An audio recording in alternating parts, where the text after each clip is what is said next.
I'm fried right now. Yeah. Have you slept much? What's that? Have you slept much the last 3 days? Not a lot, but it's just kind of par for the course. Yeah. Just a lot of thinking for 3 days.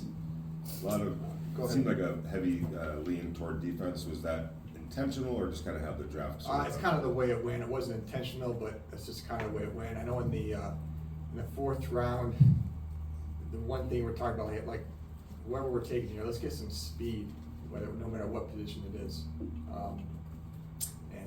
We're lucky enough to get the corner who's got some big time speed, some length and size, a really good athlete. So, but yeah, it's kind of the way it worked out the third day. You picked up 3 guys this weekend, Tom, who got major national awards: Thorpe, Remington, and the Mackey. But you also got a group of guys that all kind of share a mentality, a dogged football attitude. I'm just curious about how valuable was that in picking guys that fit that mentality? Yeah, the awards not so much, but the mentality, yes. Because look at our head coach and what he's looking for and his mentality. So we need guys that can match that and fit that culture. And we feel like most of these guys have that. And I bet even some of the phone calls when you guys talk to the players, you can probably feel that already, and you haven't even seen them yet. So, our guys feel the same thing. Our scouts who are on the road, they not only have to look at the football player between the white lines, but everything else about the person that goes into it. And most of these guys fit those traits. I'm talking to Dylan Lobby. He asked about like what he takes pride in his game, and he really emphasizes the pride he takes in special teams. And Smart kid. Yeah, I mean, was that a big thing for you in those last few picks? Was the special teams? Very big. Those guys, in order to make the team, you're going to have to contribute on special teams first, and then start developing at your position. So he fits that, and as a running back, as a receiving running back, he's done kick returns, done punt returns. He'll be able to cover kicks, and he's a smart kid. He knows, hey, this is how I have to make the team. We have to do a lot of dirty work and on special teams, but also he does some returns, which is big, and especially with us trying to maneuver this new kickoff rule, we don't know exactly what it's gonna look like. So the kickoff returner, we're looking at some different styles of runners. Where there's a running back style, a receiver style, see what body types work best. But the fact that he can do some kickoff returns was a pretty big part of us drafting him late. I know you don't have time to force the issue. You're going to let the board, unfold the way it unfolds. But I was just curious, was there any thought about a quarterback, in these last 2 days? On the third day, no. Really not the second day either. First day, yes, but not after that. Was that just where the evaluation kind of? Yeah, I mean, if we felt there was a quarterback out there that was better than what we had, or could potentially be better, certainly would have done something about it. But just that didn't line up. You didn't make many trades in the Chargers. You didn't make any this week. Is that more of a philosophy thing, or is that kind of the way things fall? Yeah, not necessarily. I mean, if you were in there, second round we were trying to go up pretty hard. Even the fourth round we came back in, we were trying to go up.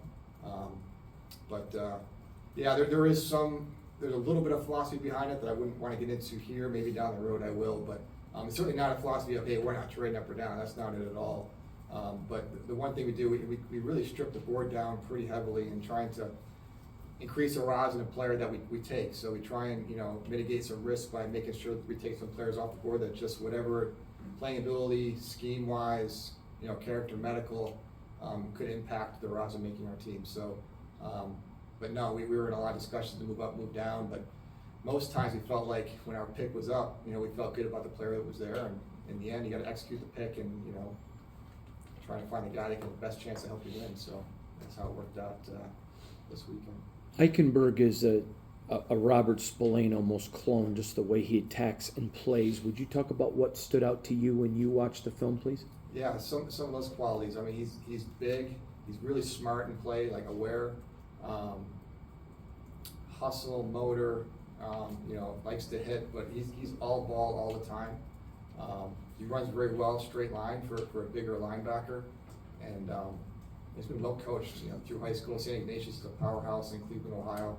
Well coached in high school, played against top high school players in his area when he was there, and then obviously at Ohio State. So we think he has big special teams value as well. Like I said, it's important for all these guys as young players You gotta come in and make a mark on special teams with Tom McMahon to kind of get a jersey on Sunday. Mhm. And then keep working at your craft or whatever that position is to try and earn a starting job at some point. Not necessarily comparing Dylan to Austin Eckler, but between the run game and the pass skill, it feels like there's a little bit of similarities there. Is that? Everyone always says Danny Woodhead, but Yeah. we're always looking for comps. But as far as the concept, the style of how they play, there'd be some similarities there. Obviously Austin is a big time player in this league, so I wouldn't put him in that category. And the same with Danny Woodhead. Danny Woodhead we had with the San Diego Chargers. He was amazing for us. But as far as a running back with receiving skills, and Dylan ran 4.49, so he has some good speed. But he can do a lot of different things as a football player, which those two guys had to do. With Austin Eckler, when we first brought him in, we signed him out for the draft. Obviously didn't know he was going to turn into what he turned into. We would have drafted him much higher. But when we brought him in, he was an outstanding gunner for us and covering kicks. So once we saw that in the preseason games, he started to get some more carries on offense, and then started to see more what he could do, and then turned into Austin Eckler. So, and Danny Woodhead has a similar story when he was with the Patriots and Jets. So, Dylan was smart, which he is. He's probably studied those two guys, and hopefully he'll have the same type of career. Hey. Do you guys have like an overriding goal, like maybe a theme for the week that you guys kind of preach to each other and wanted to accomplish this week? And I guess how close did you get to where you wanted to be? Good question. I wouldn't say one big overriding goal. But I guess just trying to make sure we're drafting players that fit our identity. Obviously, there's needs we'd like to fill. I've told you before, the needs kind of change, but depth is a need too, and you got to have depth across your team, so that's a big part of it. But no, just trying to include everybody in the process, and like I said, there's a lot of people, all the coaches, all the scouts, front office, even doctors and security. Bob Sturridge's a part of our draft process. He does all that background work for us, so there's just a lot of people involved. Get all the information together and make best picks we can. With Richardson, he has a lot of physical tools at 6'2", that 4.3 speed. What kind of potential do you think he has if he's able to put it all together? Yeah, he's got a lot of potential. I wouldn't call him necessarily a project because he's a 2-year starter in the SEC, but he does have some work to do with the position. But he also fits as far as he can make an impact on special teams with his size, his speed, and he's an excellent tackler. It's usually hard to find the bigger corners that can really run, that are actually really good tacklers as well. So in fact, you get those three things with him. He's a really good athlete. So keep developing his game. He was relatively new to the position because he really was running back and mostly a safety in high school, and then a little bit safety corner in college, and now playing corner. So just a lot to work with there. But those are the type of guys we want to work with. Tom, if I had told you Thursday morning that this is what your draft was going to look like, would you have said, yeah, I'll take that? As you reflect on this, are you very pleased with this? Yeah, there's always guys on the board that you don't get that you would love to have, but you only have so many picks. So you get a little bit greedy. So, but I'm happy with this group. I am, but there's just a lot of guys you just can't. I just texted a GM just earlier. They took a guy in the 7th round that we'd love to have after the draft. You just can't get everybody you want. But yeah, no, it's a good group. It's a good starting point. Add this group to last year's draft class, and hopefully we get moving.